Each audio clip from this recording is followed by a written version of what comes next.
On the day after Dwight Clark's passing, a good friend of mine as well as Dwight Clark's, man who I love, Steve Mariucci, here on the show. How are you, Steve? Hey, Rich, how you doing? I know. My condolences to you and your wife and everybody else on the passing of Dwight. I give you the floor about who he was as a man, Steve. Jeez. Well, when you look back, I think right now, for me anyway, it was the most recent memories I have is this past weekend. And so Gail and I had a chance to go up there. And, it's kind of funny, Rich. He lived here in the Bay Area in Capitola.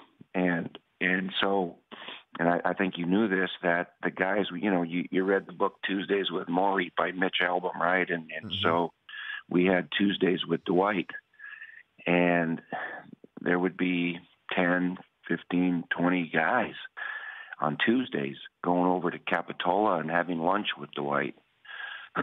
And it was spectacular. It was story time, and it was reminiscing about, playing days and everything else. And it was as much therapy for us as it was for Dwight, because, he would perk up. He'd be having some bad days at times, and then he'd start smiling and telling stories, and we'd all be laughing, and, knowing that you don't know how many more days. But sorry. No, Steve. So, I knew this would be emotional for you, and but I also knew that you knew Dwight better than most, and I wanted to give you some time to have here on the show to talk about him. I mean, when you first met him, was that when you first took the 49ers job, Steve? Was that the first time you met him?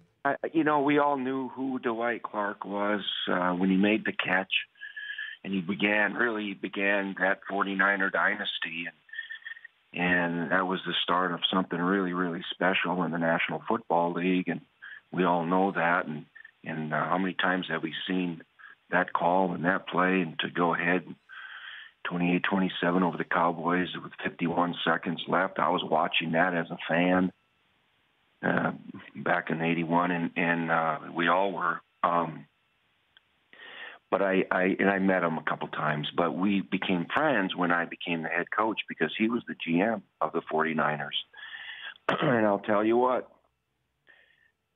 boy, was he good. He was a worker. He won, Rich, 2 Super Bowl rings as a player, and he was the leading, we all remember the catch, but he was the leading receiver of the 49ers, the history of the 49ers when he retired.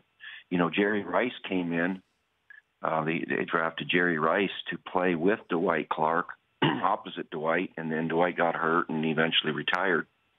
And then Jerry went on to be the man, but it wasn't until Jerry and T.O. had all those numbers that Dwight's records were beaten. But we became very close then, and we're the same age and same generation, listened to the same music, and really got along and very well. And as you recall, he ended up leaving and going to the Cleveland Browns with Carmen Policy. That's right. And helped that organization start up again. But we remained very good friends all the way through. Yeah, I was with him this weekend. He told us during one of the lunches, he said, "Hey, I'm going to be moving." And we said, "What?"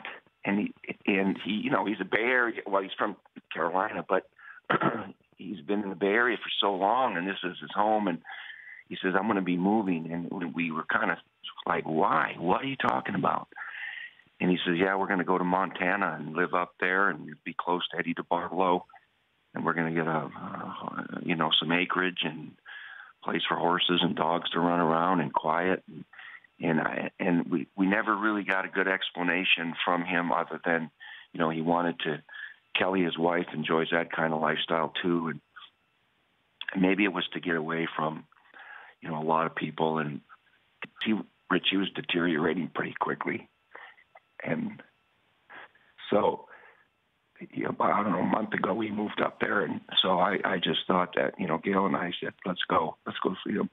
Because we have plans to be up there at the 4th of July. And Mr. DeBartolo throws a 4th of July party and for friends and family. And it's huge, and we were thinking we'd see Dwight then too, but I just felt we needed to see him sooner than that, and I'm glad we did, because he was not in good shape. And he, in fact, after we left, I called Mr. D and said, "Hey, I'm really worried about him." And he came over and ended up having hospice care that afternoon.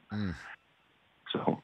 Well, then, Steve, Mooch here on the Rich Eisen Show for a couple more minutes. Let's tell one of those stories that made you laugh. We're showing, while you were telling these stories, we are seeing all the photographs on our TV side of these Tuesdays with Dwight, where you and a whole bunch of guys are getting around, and you're smiling and laughing in so many of these pictures. What? Well, you got a good Dwight, one? when he didn't want to talk about ALS much, he'd fill us in on his physicals, but the reason we got there together and guys would fly in, BY came in from Atlanta, Garrison Hurst came, guys came from all over, and to see them all over the place, and it was fun, and it was story time, and it was. He makes us laugh, we make him laugh, and for a couple hours, it's a diversion, I guess. So it was good for everybody, I guess. I remember him. As competitive as he was on the football field, he was that way as a general manager too. And Dwight's, his language got out of hand once in a while, I have to say. And I walked down to his office one time, and he was screaming at some other general manager. He was screaming at him, and I walked in, and the guy was trying to get every pound of flesh on a trade from him. And then he hung up the phone, and he put his head on his desk, and he was exhausted. And I walked in, and I started laughing because I said, "Oh my God, that was a good one. I wish I had they didn't have cell phones back then. I could have recorded it. It would have been classic." But he was there every single day. Every single day, Fridays, Saturdays, the little walkthroughs, he was there with me every single thing we ever did. And I told him many times, he was the hardest working general manager by far I've ever seen, with me. He was just so committed to the 49er organization. God, was he loved, Rich. I don't know. When I go, or maybe when you go, we'll have Tuesdays with Rich or something. I don't know, but he had so many friends for so long that wanted to come and see him, and we would have kept doing that if he'd lived for another 10 or 20 years. He was so loved by so many people. Mooch, I love you. And Gail, and I know this is rough, but I appreciate you bringing to as many people as possible the love that Dwight felt and that you feel for him. You take care. Okay. You got it. That's Mooch, Steve Mariucci. I knew that would be rough. What a brotherhood, huh? A brotherhood. Men and women coming together. Rest in peace, Dwight Clark.